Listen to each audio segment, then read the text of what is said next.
You'll never make me leave.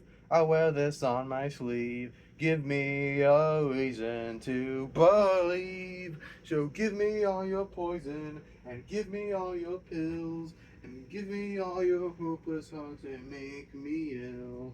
You're running after something that you'll never kill. If you've been in any comic shops recently, you've seen these DC Compact books. What are they? Basically, they collect the characters' best stories into a smaller, more portable format. Its big selling point is its price. Every DC Compact is around $10. Let me show you how amazing that is. All-Star Superman and Batman Huss are usually $29.99. The Court of Owls is usually $16.99, but you also need to buy the City of Owls, which would total it up to around $33.98. They're all in the compact line for only $10 each, so you'll be only spending $30 to get all 3 or 4 of those books in the compact line. The line isn't perfect, however. DC hasn't published a great Wonder Woman story yet, and they made a big mistake of printing Arkham Asylum into the DC Compact line for some reason. But even after all these mistakes, I can forgive them because of all the fantastic books they've printed for such a low price. I can't say the same about their competitor, Marvel. Recently, Marvel has put out the Premier Collection. This is essentially the same thing DC is doing, right? Well, let's take a look at the lineup for the first year. For DC Compact's first year, they released The Court of Owls, Watchmen, All-Star Superman, Far Sector, Hush, Wonder Woman Earth 1, Harley Quinn and the Gotham Sirens, Joker, American Vampire Book 1, Catwoman, Chill the Catwoman, and a few more. I haven't read American Vampire, Far Sector, or Gotham City Sirens yet, but I absolutely despise 2008's Joker. And Wonder Woman Earth 1 isn't that great, but besides for that, this is a very solid lineup of books. Let's see what Marvel had for the Premier Collection's first year. First up is Daredevil Born Again, and come on, that is one of the character's best stories, so that makes sense. Then we have Black Panther Nation Under Our Feet. Alright, that's not awful. There are definitely better Black Panther stories, but not horrible. But here we have Captain America the Winter Soldier. Great book.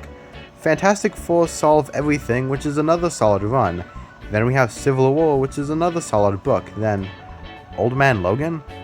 Personally, I really dislike that story, but hey, at least we're ending the year off on a high note with Hawkeye by Matt Fraction. So that was okay. We have great stories like Born Again, Winter Soldier, and Fraction's Hawkeye, but we had stories that ranged from good to meh, like Nation Under Our Feet and Old Man Logan. But I think we're missing some of Marvel's big hitters, ones that appeared in 1 or 2 of these books, but not as the main character. Well, except Civil War, but whatever. We're missing Spider-Man, Hulk, and Iron Man. DC Compact's first year had Batman, Superman, and Wonder Woman. Maybe next year will be better. This year, Marvel has, or is, putting out Garth Ennis's Punisher, Planet Hulk, The Visions, Spider-Man, Heckman's Avengers, Secret Wars, All New X-Men, and The Death of Captain America. Okay, so we finally got Hulk in one of his best stories, but Spider-Man? Really? The first Spider-Man run was entertaining, but the second one was horrendous. I don't like Garth Ennis, but I can understand why they're reprinting his Punisher run, since I've heard his run is one of the character's definitive runs, but everything else? But what did DC give us for the compact line this year? Oh, nothing much, just The Dark Knight Returns, Green Arrow Year 1, Superman Red Sun, Gotham Central, White Knight, Alan Moore's Swamp Thing, and even more. Compared to DC, Marvel's lineup looks really weak. The only books they've put out that could rival DC Compact is Born Again and Fraxton's Hawkeye, and again, no Iron Man. You're probably thinking to yourself, okay, that lineup isn't great, but at least it's only $10, right? Nope, they're selling these books for $15. $15 is a normal price for a graphic novel nowadays. If you buy 3 DC Compacts, you're getting 3 great stories for only $30. But if you buy 3 of the only good Marvel Premiere stories, you're spending $45. Also, I didn't even mention books like The Long Halloween, New Frontier, Kingdom Come, Woman of Tomorrow, Harley and Ivy, and other compacts DC is putting out.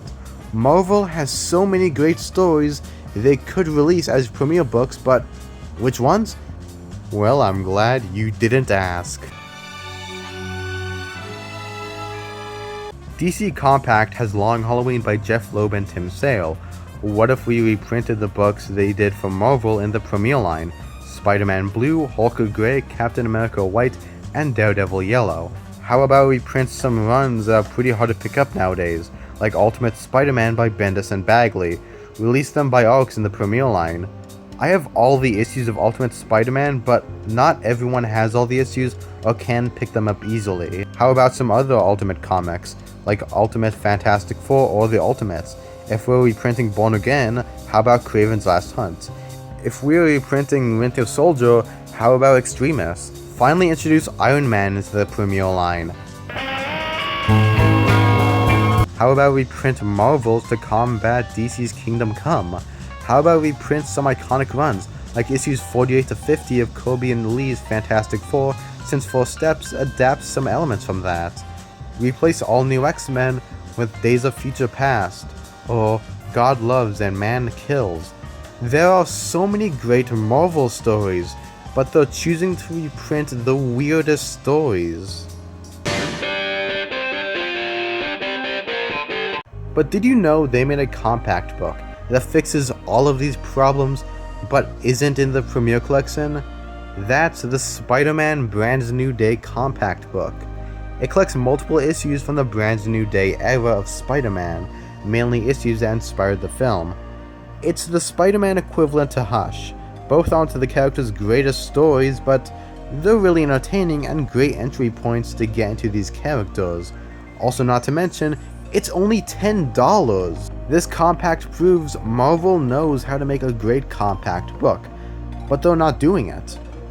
I hope Marvel actually reprints better stories for the premiere books, and not the weird shit they've been putting out besides for Born Again and Fraxton's Hawkeye. I wouldn't recommend picking these books out.